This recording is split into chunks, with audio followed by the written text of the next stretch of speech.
I'd like to welcome everyone to our first webinar in the Town Hall series, Critical Conversations in World Language Education. I'm Victoria Russell, and I'm the 2022 ACTFL President. I'm also a professor of Spanish and Foreign Language Education at Valdosta State University in Georgia. We are holding 5 different webinars across the 5 pillars of ACTFL's strategic plan, which are advocacy and outreach, diversity, equity, and inclusion, professional learning, research, and teacher recruitment and retention. I encourage you to enroll in all 5 of these free professional learning opportunities.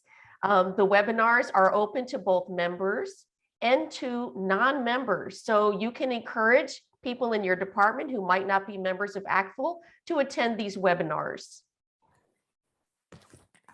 The topic tonight is diversifying the world language teacher pipeline, removing barriers to certification, and retaining in-service teachers. We have 4 amazing panelists tonight. Each of our panelists will speak for 10 minutes, and that will be followed by 15 minutes for questions and answers. So please hold your questions until after all of the panelists speak. And at the end of the webinar, Dr. Celia Chomon Zamora, the ACTFL Director of Professional Learning and Certification, will explain to you how you can stay engaged on this topic after the webinar ends on ACTFL's online community. You'll even have the opportunity to develop products that could be published by ACTFL. So we're really excited for that. I'd like to now give a short bio on each of our 4 panelists. Their names are listed in the order in which they're going to appear throughout this webinar. First, we have Dr. Frances Troyan, who's an associate professor of multilingual language education in the College of Education and Human Ecology at Ohio State University, where he teaches courses in bilingual, TESOL, and world language education programs. He's also director of the Buckeye Language Education Resource Center. Frances has published widely in the areas of assessment, bilingual and multicultural education, and world language teacher preparation. Dr. Paula Garrett-Rux is an associate professor of world languages education and second language acquisition in the College of Education and Human Development at Georgia State University. Her research focus is on fostering intercultural competence in instructed language learning, and she also specializes in early language learning. Paula is editor for the Southern Conference on Language Teaching's peer-edited journal, Dimensions. Mr. Jody Pinion is currently a teacher candidate in the MAT in English for Speakers of Other Languages, or ESOL program at Valdosta State University in Georgia. He is a teacher at Lumpkin County Middle School in Dahlonega, Georgia, where he teaches ESOL, social studies, and Spanish, including high school level Spanish classes for gifted middle school students. He served as the ESOL coordinator for 4 years, and he's also the boys soccer coach at his school. Marisol Manriquez Weiner works for the New York City Department of Education in the Office of Equity and Access in the Division of Teaching and Learning. Specifically, she's an administrator who coaches AP Spanish teachers while also providing professional learning opportunities for Spanish teachers citywide. Marisol also supervises student teachers of Italian and Spanish for the College of Staten Island, which is part of the City University of New York. And now I'm going to ask Dr. Frances Troyan to take it away. Thank you, Dr. Russell, for organizing us, for bringing us together to talk about this important topic, and for Dr. Chomon Zamora for supporting us and getting us ready for tonight, as well as Jovelina and Howie Berman. And I'm honored to be here with all of the panelists to talk to you tonight about some of the national level barriers, and one national level barrier in particular. And as we begin to talk about the EdTPA, I wanted to first frame this discussion in terms of my EdTPA journey, because I think any one of us who is involved in teacher education has at least heard of EdTPA, has had experiences, perhaps traumas related to EdTPA, or witnessed students, teacher candidates' experiences with Edtpa over the past about 10 years. And so for me, I wanted to start a bit with my Edtpa journey and talk about how I came to Edtpa. When I arrived at Ohio State in 2013, Edtpa had really just begun to hit the scene nationally. And in particular in Ohio, it had become a high stakes assessment in 2013, the first year that I was at Ohio State. So I was involved in redesigning our program to be and to respond to the performances on Edtpa that we had, for which we had to prepare our teacher candidates. So I would say I was all in. And part of being all in meant seeing and observing that Edtpa was predominantly a written assessment. And so given that I have, one of my passions is genre-based instruction, we began to look at the genre of reflective writing and realized that we needed to prepare candidates to write in the ways that Edtpa valued and that Edtpa raters were looking for. And so we designed and implemented an intervention that was focused on reflective writing that was and seemed to be valued in the Edtpa. And in the beginning, we were pretty successful, but there are a few caveats with that success that we'll talk about as we go through this. Looking back at that those first couple of years, I remember being exhausted because it was not only high stakes for our teacher candidates, they were stressed out. I and all of my colleagues in the program were stressed out because of the demands that this assessment was placing on us. And we had previously designed and implemented unit-based assessments. So we know as professionals and in the field and in partnership with our mentor-teacher partners in the schools, we know what good teaching looks like, right? And so there was this tension between what the national assessment is calling for and what we know is good practice locally. So there were tensions, right? And so I'm gonna shift to the next slide and unpack this a little bit.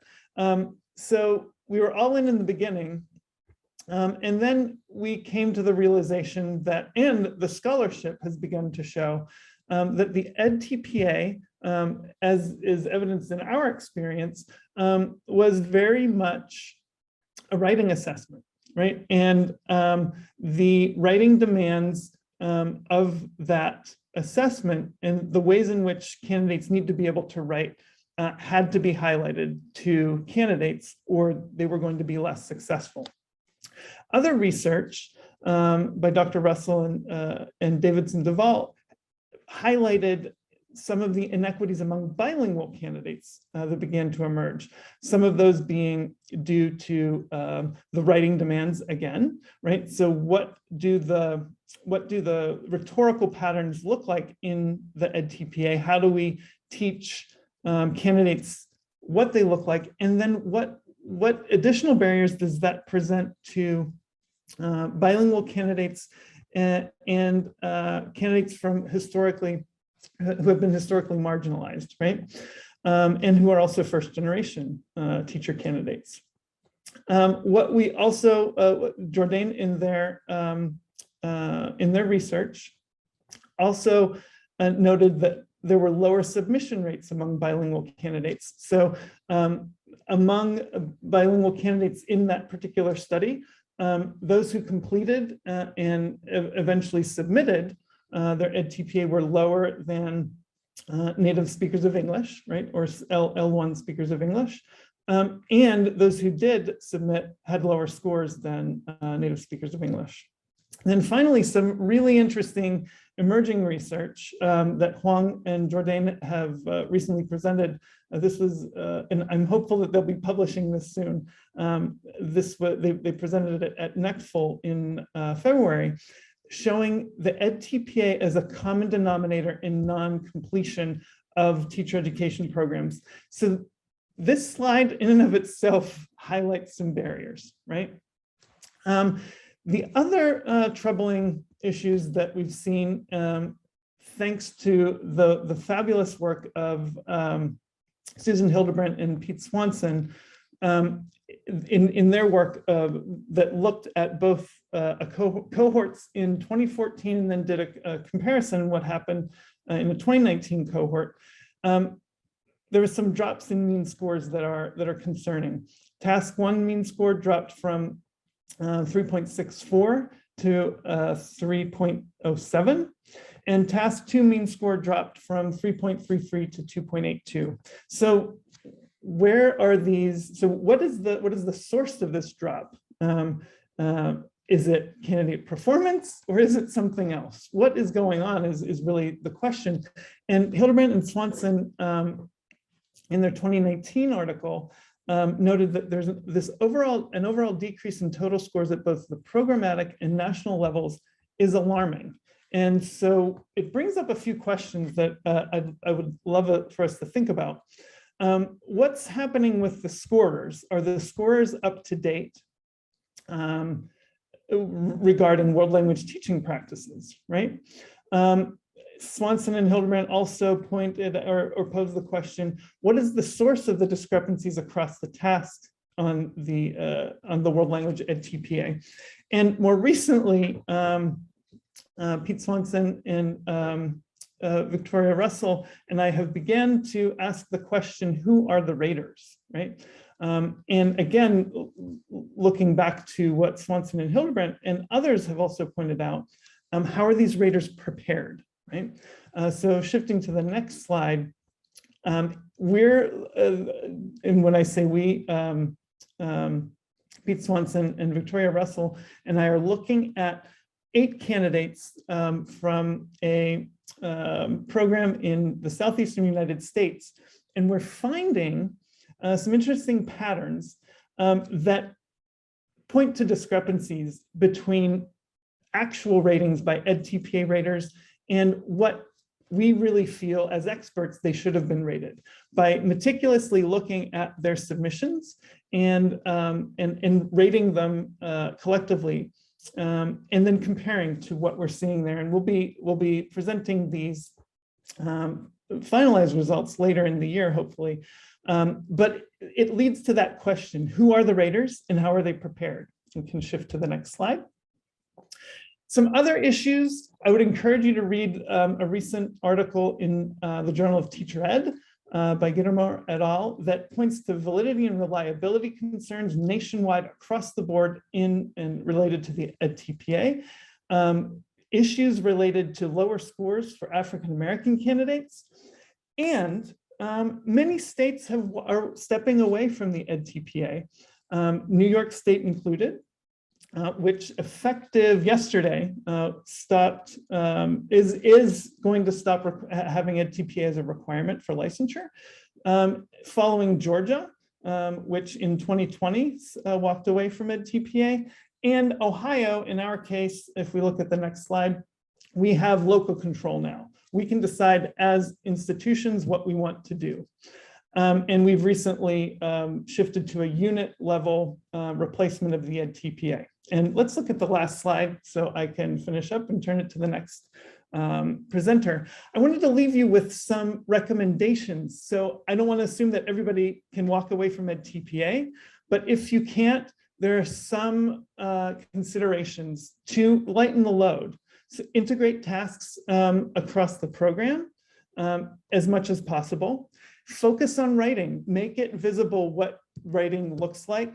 And if possible, reach out to mentor teachers to help develop their understandings, as well as some of the other recommendations that I've listed. And I'm going to stop there and let the next presenter share their work.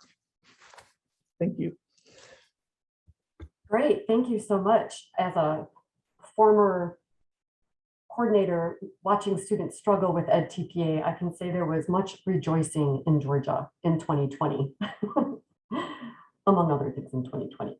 However, I would like to start by providing, if you could go to the next slide, please, providing some context of what's going on in Georgia, since we're going from the national level to the state level. So due to the bilingual teacher shortage, the state has authorized the use of emergency permits and provisional certificates, allowing individuals to start teaching a world language prior to completing a certification program. We also have a growing dual language immersion programs in our area that draw from our bilingual teacher pool. And although we have a lot of diversity in our state, we also have large monolingual populations in leadership and administrative positions. We also have different types of certification and programs in Georgia. There are universities and private agencies are allowed to issue certification in our state as well.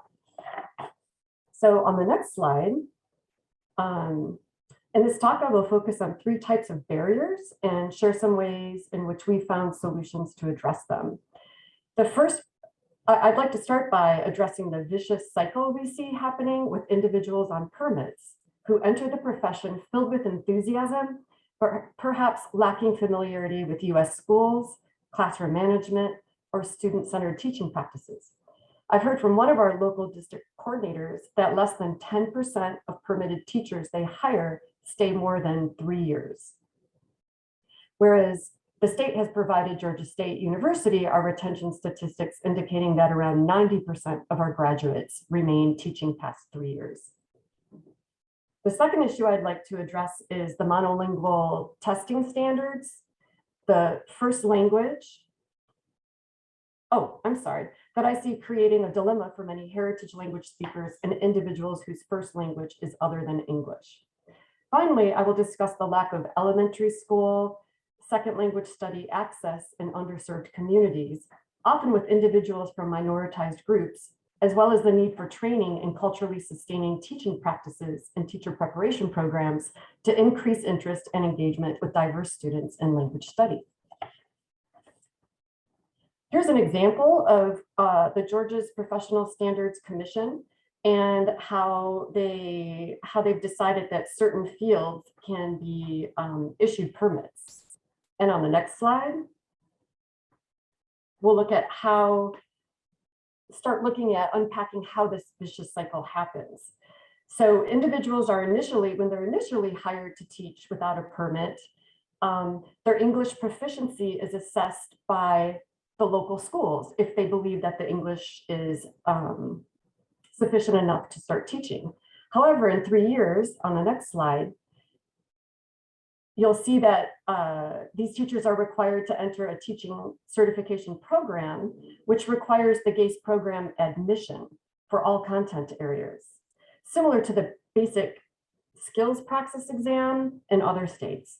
If the teacher candidate cannot pass the basic skills exam, they cannot continue in the profession, and their 2 to 3 years experience in the field is lost, and a new teacher needs to be recruited. This testing system is the focus of my second point. Monolingual testing standards. That there are 2 required tests in our state that cause concern for our bilingual teacher candidates. The first is the GACE program admissions, which I was just speaking about, which has math, reading, and writing. And there's also the GACE content. If you could go to the next slide. So the problems that are addressed on this is that and we saw that with math, which could be challenging for language specialists, and then for the writing, for which a monolingual precision is required, that can challenge individuals who arrived in the States as an adult. And there's also concern about the monolingual raters who are judging and evaluating the writing of our bilingual candidates. So how we address the problems. Oh, I'm sorry, could you go back a slide, please? So how we've addressed those problems? Well, after many unanswered letters to the Georgia Professional Standards Commission, I met with the Dean of my College of Education to discuss how many of my students have approached me saying they felt like they needed extended time on the test, which is not in their first language. At that point, I learned that my dean, who's really my associate dean, serves as a liaison with the Georgia Professional Standards Commission. And shortly after this discussion, there was response 1 that issued a state notice that there was extended time available for native speakers, which was time and a half, based on the program coordinator signing an affidavit that English was not their first language. Then I went, so that was about 5 years ago. And then 2 years ago, I went back to my dean talking about second language acquisition theory and how the writing was going to be problematic for so many of our candidates. I'm not sure what discussion happened, but shortly after, we learned that there would be a new accumulative score. So for some candidates who were stronger in math, but struggled with the writing, they could have the accumulative score to reach the goal. And lastly, kind of like the hot news out of New York about Edtpa, we found out recently that starting July 1st, there's the GACE program admission is no longer going to be required. So although it's not required in Georgia, I'd like to share with you some of the experiences that I've had along the way in my conversations with students. Is many of them who've had a formal education in another culture, when it came to preparing for this test, they didn't grow up in the American system. They grew up in systems that looked at their global thinking rather than having a standardized test. And they weren't used to the idea of having practice tests or test preparations. So that was a big help during this dilemma. So, oh, and then there's an image over here of the Wizard of Oz, because for the longest time, for about 5 years, I just felt like, who is the Georgia PSC and how can I find them and how can I talk to them? So next slide, please.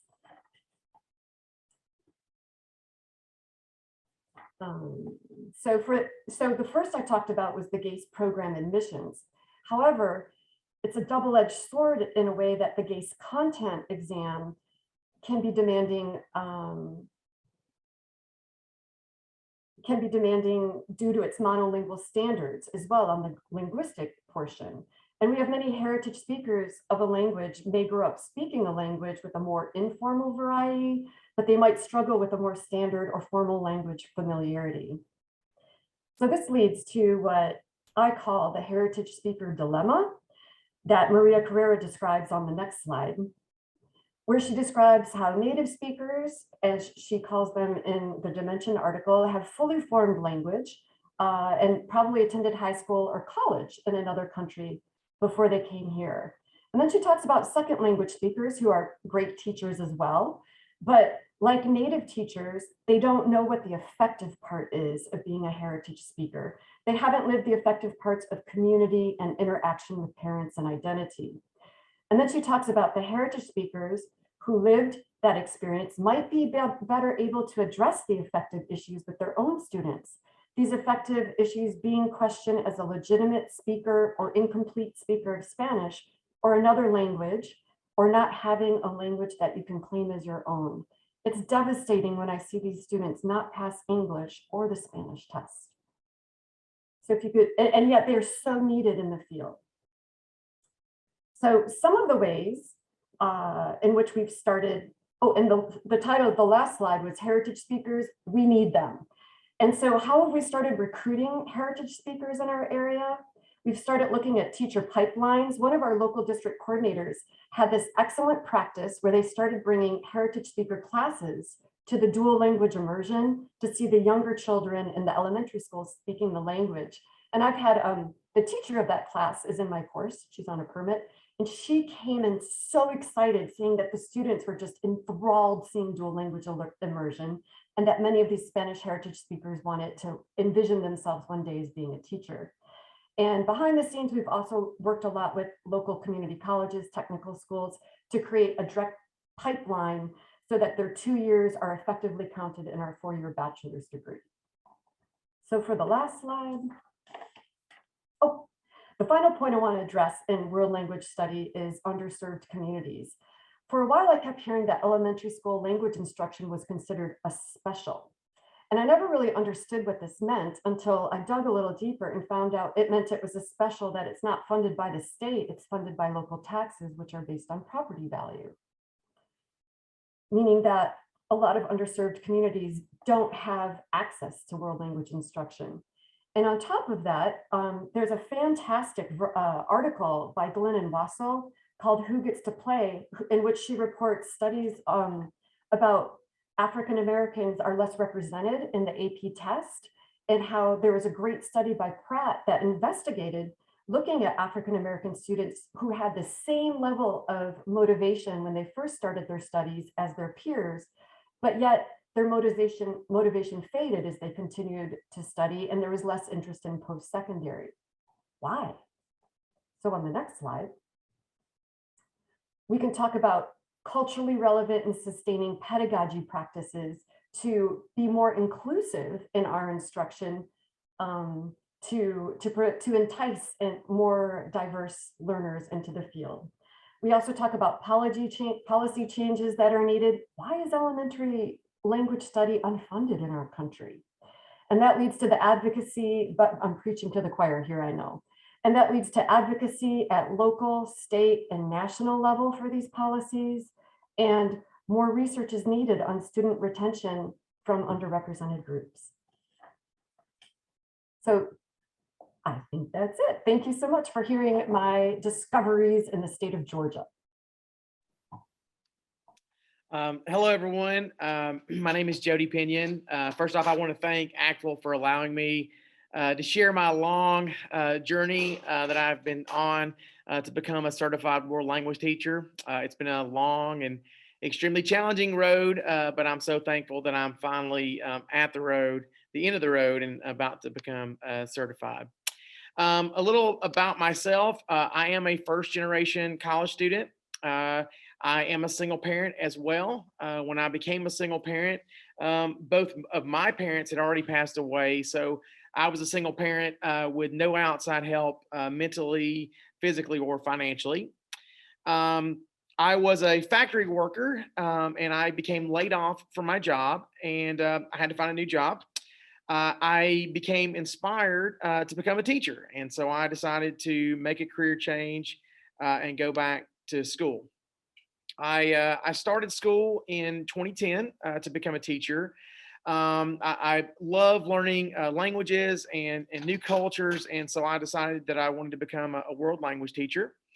In 2012, when I started to take my upper level classes for my bachelor's degree in education, to become an education language teacher, the Spanish education program was discontinued at my university, the University of North Georgia. At that point, I was in limbo. I didn't really know what to do, and so I just changed my major to Spanish, just modern language Spanish. After I graduated, I obtained a teaching position without certification, based on the fact that I would be teaching Spanish with my bachelor's degree in Spanish. I was paid on the Georgia scale of a BT4, and that pay is less pay than a certified teacher. That is also one rate of pay. So I have been teaching now for 7 years without any raise in pay. It's been very difficult. It's been even more difficult to teach without certification in education classes, and that was very challenging. I didn't know what I was doing. To make matters worse, my school had me taking GACE tests in Spanish, social studies, ESOL, and gifted endorsement classes my first 2 years. So needless to say, my first 2 years were even more challenging. Next slide, please. I tried to reach out to universities that were near me to find a way to get my certification, but none of them would allow me to keep my job.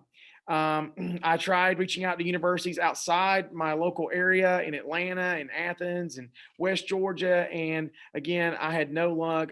They all required me to quit my job and go become a student teacher for a year without pay, which, being a single parent, again, that was not an option for me.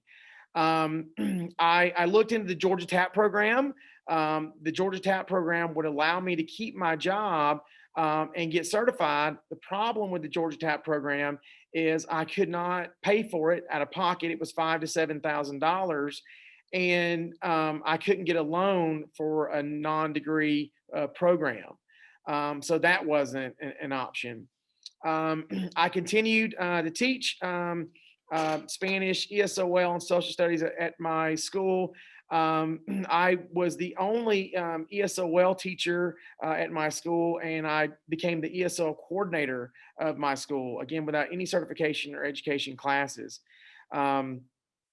I was very, very fortunate that I found an online program at Valdosta State University that would allow me to get my teaching certification as well as my master's degree. And I'm so happy that I graduate a week from tomorrow. And more importantly, I get that certification. I can't tell you, I get emotional talking about it right now. I can't tell you the weight that is lifted off my shoulders of the amount of years that I've stayed true and stayed stuck to what I'm doing. What has kept me in it, aside from absolutely loving teaching language and teaching culture, is the students, hands down. I have found my calling in life, and that is to be a teacher. And I'm so grateful that I stuck with it, and that I'm now going to be certified, and I don't have that barrier anymore. Thank you. Oh, well, it's my turn, but first I want to thank Jody for sharing your beautiful story that is super inspiring and got me all excited about what I'm going to talk. So thank you, and thank you the professors that came before me, and thank to Axel and Victoria as well, Russell, for giving us this chance. So what I'm going to talk, I am a Spanish content specialist, Office of Equity and Access, New York City DOE, and I'm going to share with you a practical and empirical story of the work that we have been doing, especially during COVID. So let us start with the next slide. So my topic is how to support and retain teachers. But to start, I want us to take a look at a graphic with different elements that might support diversifying the word language teacher pipeline. I have 10 minutes, so I will try to cover the ones that I have in yellow, green, and Calypso from the perspective of the work that we have been doing in AP for All, one of the initiatives of the Office of Equity and Access. And I want to mention that this is a modification of a graphic that I took from my colleague, Cristina Santiago Campbell, from Brooklyn Tech, assistant principal. So I'm going to talk a little bit about expanding access, increasing participation and performance in language classes, also building community, and also working with the students. So the New York City Department of Education's AP for All initiative was created in 2015 to ensure that students in all New York City high school had access to at least 5 AP courses by 2021. Statistics show that many New York City public schools didn't offer any courses, or 1 or 2 at most. In addition, the statistic reveals that enrollment in courses was dramatically lower for students of color. In addition to access to these courses, AP for All has focused on seeing how students are doing in those courses and building faculty capacity. AP for All has specialists in different areas: English, math, science, social studies, and Spanish. I'm the only one, of course, who supports teachers by visiting their courses. One of the initiatives developed since COVID that has changed the way that we deal with schools has been building virtual professional learning communities, and also creating lab classrooms for other teachers to visit and observe effective strategies that they can implement in their classroom. All word language classes are early college classes, right? Because I strongly believe that all students have the ability to take AP courses if the schools have the proper vertical alignment and the right teachers to take them from word language 1 to an AP class. Because we are talking specifically of this diversifying the word language pipeline, I am going to focus on the data regarding AP Spanish classes. That is the word language that I support. So let us check participation of, let us check the first part. So the data for historical and underserved or exclusive communities is what I'm going to focus now. Black and brown kids, Black and Hispanic and Latinos. The data shows that between 2016 and 2020, the participation of Black students in AP Spanish courses doubled from 100 to 223. In regards to students who identify themselves as Latinos, the number of students taking AP Spanish courses increased from, you see the numbers there, 3,392 to in 2016 to 5,363 students in 2020, a growth of more than 1/3. Also, in the next slides, we will see something that is very encouraging as well, is that the AP Spanish language and AP literature courses expanded significantly in the last years. The AP Spanish language courses almost doubled and did not decrease with COVID, what is very impressive, and I'm super happy for that. And why is this important? Because recruiting students from minority groups is an important avenue for increasing and diversifying the world language teacher education pipeline. But after recruitment, how do you support and retain these teachers? That is the important thing, right? So I'm going to share in the minutes that I have. I didn't write the time I started, but I will go quick. The experience we have had these last years in terms of building a supporting and uplifting community and mentoring by encouraging teacher leadership. So since COVID started, there was an incredible movement in my community, the Spanish learning communities. We started meeting last year, I will see 2 times a month, this year at 1 or 2 times a month. And the focus are in professional learning are first, a guest speaker series based on culturally relevant and sustaining practices. So we really get trained and learn what does that mean and how does it mean in our community. Also AP Spanish Academy, that is very instruction of the AP courses plus vertical alignment. We also had tertulias, a super nice space to really get to know each other, empower ourselves, share experience. We have become really a family.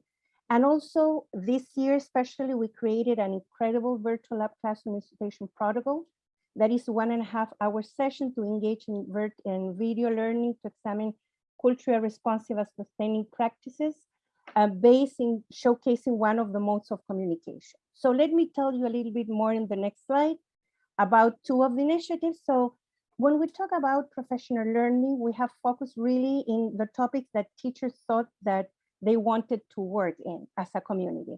And really when we talk about the community that is called Comunidad Colaborativa de Profesores de Español de Nueva York, really we call it a pueblito, a village, because we really are like, for me, it's just like the best parts of my work is to come to the community and do things together. So we have had topics about colorism, supporting diasporic indigenous students that don't speak Spanish. Now it's come a new culture responsive and family engagement session. And we are doing internal work of transforming ourselves, doing an autoethnography work within our community. And the next slide, and the most important thing, and I want to share with you, is that we created, that is for all the content areas, but I put it in the chat, Lab Classroom Intervisitation Protocol, but this time, word language, we were the model. So everybody learned from us, and it was super empowering and make us really feel like the respect of our profession. And also, after all this protocol and these intervisitations that have been 20 in the years, and we have gone and seen each other, the way that we talk when we observe each other is very different than when we started 1 or 2 years ago. So that work is incredible. Whoever wants to know more about that, I'm happy to tell you that. And the next slide. So recruiting students from minority groups is an important avenue to increasing and diversifying the world language teacher educational pipeline, right? There has been research regarding how early college experience courses could be a pipeline for world language teacher education by generating students' interest in becoming world language educators. Teacher recruitment should start in schools, but to address potential barriers with the same world language, I thought that we need to change the perception within our community of how world language teachers look like and also sound, right? So I'm going to talk specifically of my communities as the one I know, and I'm going to end with that. And I think that our advocacy now should be to recruit and support Black and Indigenous candidates of color to become world language teachers, much more than what we have now.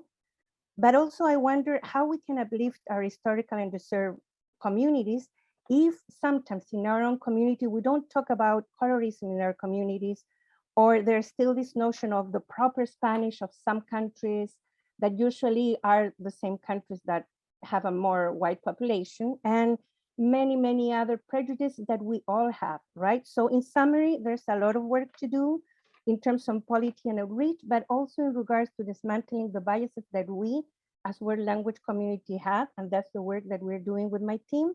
And I believe the work started with me, with us, and in a building community where we can really talk about these topics that are tough. So you need to really create a community to be able to work with.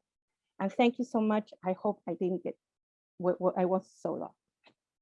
Thank you so much. I am so inspired by listening to all of our panelists. Thinking about Francis Troyan and the research that he does to help tear down barriers at the national level with respect to the EdTPA, the amazing work that Paula Garrett-Rux is doing with her teacher candidates. Getting time and a half on the state exams is incredible. That's something we now know that we can all ask for in our own states for our teacher candidates whose first language is not English. Jody Pinion was extremely inspiring on his decade-long journey toward certification when his teacher education program closed down. He was very modest. He didn't tell you that he won Student Teacher of the Year at our university.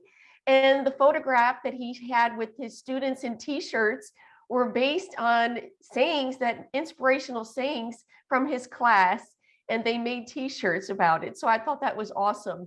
And then rounding it out with Marisol was absolutely amazing to see how she can help our students from minority groups achieve very high levels of language study through AP courses, and how she supports our world language teachers that are currently in the field. We know we need to retain them because we have the Great Resignation. So your work is so important, Marisol. Thank you so much for it. At this time, we have about 10 minutes for questions. Please place your questions in the chat that you want to ask. Make sure you list who the question is for, Francis, Jody, Paula, or Marisol.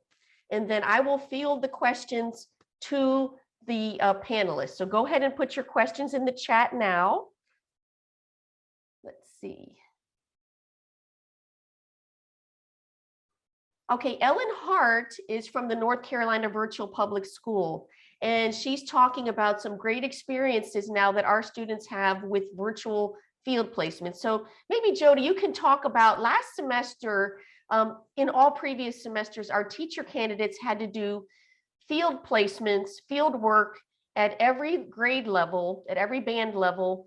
And it's very difficult for people like Jody who are teaching on temporary certificates to leave their school. So maybe Jody, come on and talk to us about that and how you had to take personal days. And what we did to resolve that issue and to tear down that barrier is to have a virtual field placement now with the North Carolina Virtual Public School. I wrote about that in the Language Educator if you want to hear more about that. But Jody, come on and tell us about that barrier that you faced with the field placements.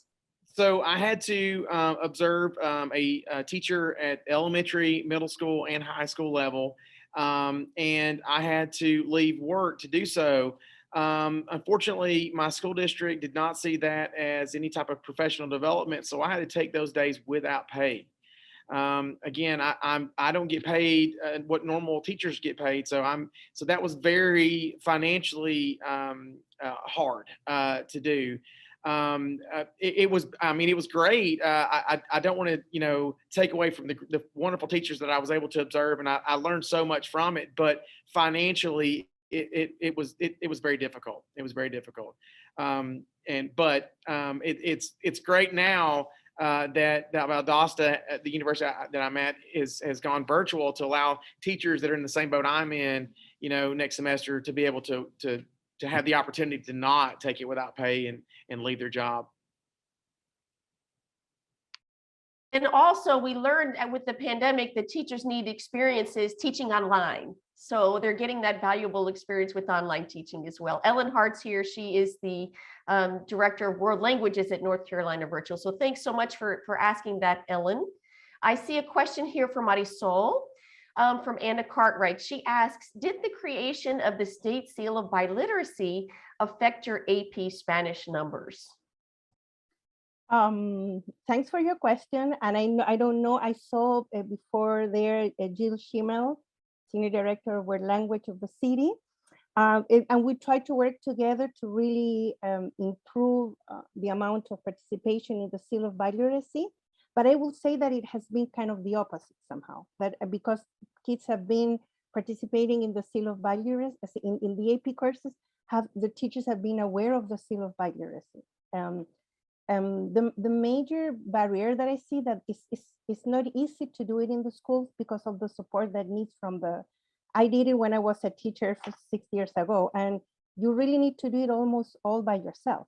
That's the truth. At the end, you are kind of the old committee organizing a lot of things. So I think that we still need to work more to create more support from admin to really give time and per session to teachers to be able to do this work, and that will really change. But we are working with Jill in conjunction since this year, so that's what I have seen in the field.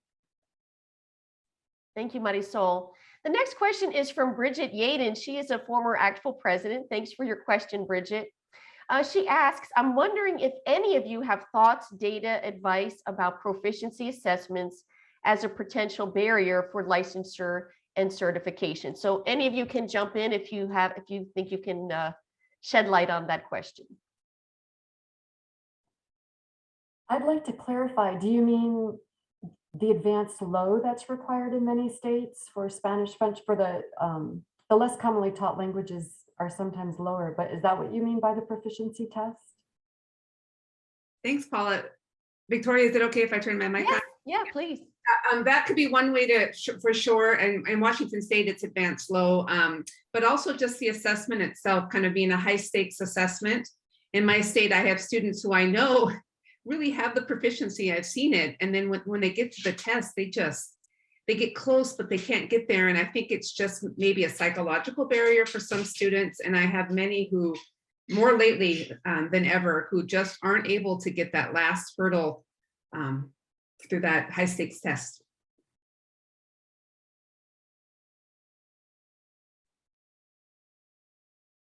Well, I'll chime in here. ACTFL has a new platform called Parent Share. And I envision this as a way for people who need to practice their English skills and those who need to practice their target language skills can meet up and have their little virtual mini language exchanges. We can work together and help each other. We're language educators. So I encourage all of you, if your candidates need practice in their target language or practice in English so they can pass their state exam like the Praxis or the GACE in Georgia, they can go onto the ACTFL website in our online community area. You will see the Parent Share is a tool that's available for free for every ACTFL member. It's brand new. We rolled it out on April 1st. So please take advantage of that. I think that's a great way for us to help each other and to practice our languages. So I hope that helps, Bridget. Let's see. Go ahead. Another resource that I had come across a bit ago was something that Bridget Burke at Bowling Green put together, where they did a mock, she and a colleague did a mock OPI in English just to really make it visible what the OPI looks like and how it works as one tool that's out there. I'll find the link for it and share it, and if someone else has it, maybe they can pop it in there. And Scott Cassell and Kristen Davin did some work at UNC Charlotte, where they built an OPI prep collaboration with the language department. I'll find the reference for that too. I think that's also critical, is what kind of relationship does the education department have with the foreign language department, allowing students to speak more in world language classes rather than their professors, and providing interactive activities at in all classes at all levels, and to provide many varied kinds of activities so that when the students get to the OPI, they've experienced what's necessary to be successful. And as a program reviewer, it's still astonishing to me that there are many language departments that do not require a study abroad experience. Thank you for that, Arlene. I hope that at the end of this webinar, you'll find out about how to get engaged with this topic after the webinar ends, because you have a lot of expertise to share. Thank you for that. Brianna from Southern Illinois University at Carbondale says, to any panelists, what are your ideas to engage secondary students of color or early college career students who are still exploratory, looking for a major, especially those who are heritage speakers of Spanish? I would love to start because this is my passion, my big advocacy. I think that students and teachers and admin need to understand the importance of first language, continue working in the first language, and how that supports all the other subject areas and how that supports also English. So I think that is super important. And when students understand that, really, if they continue with learning their language, they will get better in English. So I think that is a super important part. And also to make sure that educators have a mindset to want to include more students in their advanced classes. Your camera, right? Mute is when you mute your camera, right? Thank you so much, Marisol. I so appreciate that. One of the attendees, I just see like a number there. I don't know who the name is. Besides Georgia, are there other states who are leading the way in removing some of the barriers? So Francis talked about some other states that were removing Edtpa as a consequential assessment, which is a barrier for many people whose first language is in English. Marisol is working in New York State to support and retain teachers, and also with her AP for All, that's going to increase and diversify the teacher pipeline. So there's a lot going on across the country with that. Looking at the next question, from Betty Lau, what are the stats on recruiting from heritage language adults in immigrant communities, and where can we find research available? So what are the statistics on recruiting from heritage language adults in immigrant communities, and where can we find research on that? Any of the panelists can speak to that?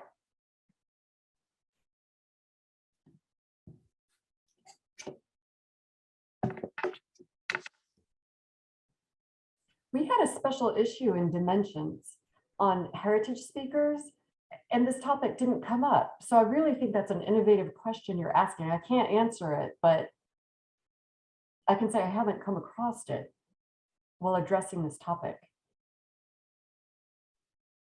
I think that's the field of community language learning, and this is an area that we can explore further after the webinar ends. Eileen asks, what do the virtual lab classrooms and intervisitations look like? I'm assuming that's for Marisol. I will be short because I want to taking too much space, but it's a protocol that 1 hour and a half. So teachers come, it has like all the protocol done.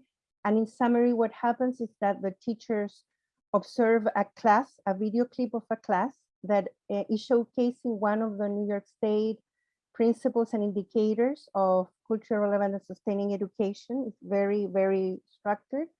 And they observe and they take notes, low inference notes. We emphasize taking low inference notes of what students and teachers do and say.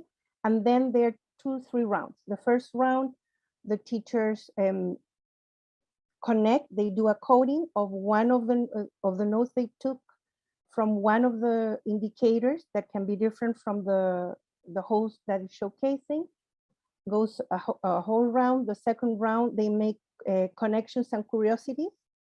And the third round, they talk about the next steps. And then comes the other side, the host teacher gets all this information and answers the curiosities and talks about the new steps for the host teacher. And at the end, we finish with the next commitments or next concrete steps. And this is a summary. Whoever wants it, send me an email. I'm happy to share all the protocols. We really want that people use this because it's been super successful, and we hope to that we start using it even more in New York City. I'm happy to share that with you. Thank you so much, Marisol. At this time, we're going to move on to how you can stay engaged with this topic after the webinar ends. Before we do that, though, I want to thank Celia. I want to thank Joe, who's the Director of Marketing, Joe Valina. I want to thank Jessica Haxey, the past president of ACTFL, who's here. She helped me organize the panelists for this webinar, and the president-elect Akash Patel helped with that as well. So thank you. And thanks to all of our ACTFL board members. If you're here, put your name in the chat so we can thank you and for being here at this panel. I'm going to now turn it over to Dr. Celia Chamon Zamora, who's going to tell you how you can stay engaged once this is over in a few minutes. So thank you so much, everyone, for attending. I appreciate it so much.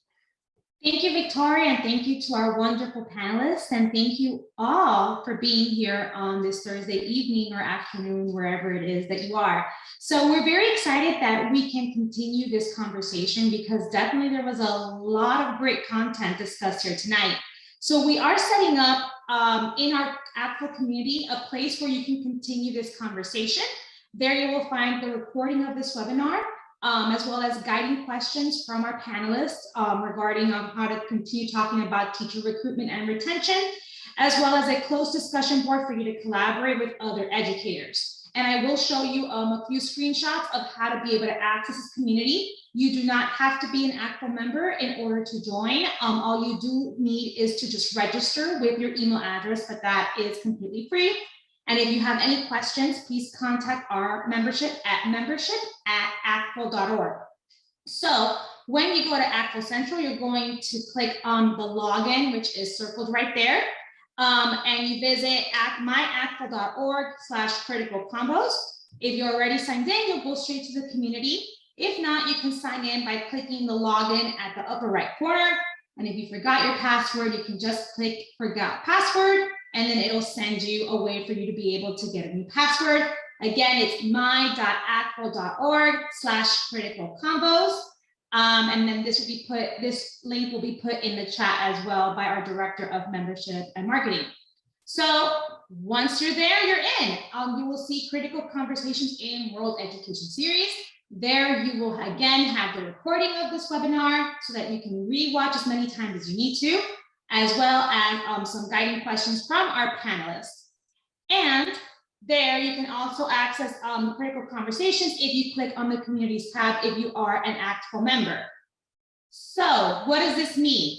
Well, the discussion board and subsequent projects that you may produce will not be facilitated by ACTFL. So this is all on you. This is not an ACTFL project. This is a project that we would like for you to continue based on the conversations that you've had here tonight and all of the wonderful ideas and questions that you bring to the table that we saw into the chat.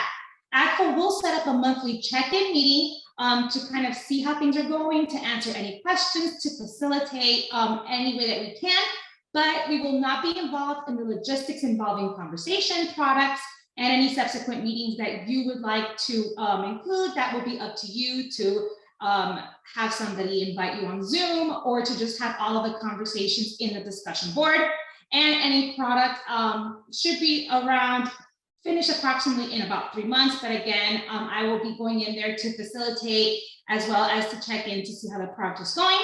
Once the products are sent, you would send them to myself at plc@actfl.org, and we will work to publish your work on the website and disperse to the appropriate stakeholders. So this is a really great way for you to develop and to grow and to get something additional on your resume and to really have something be credited to you regarding this really critical conversation.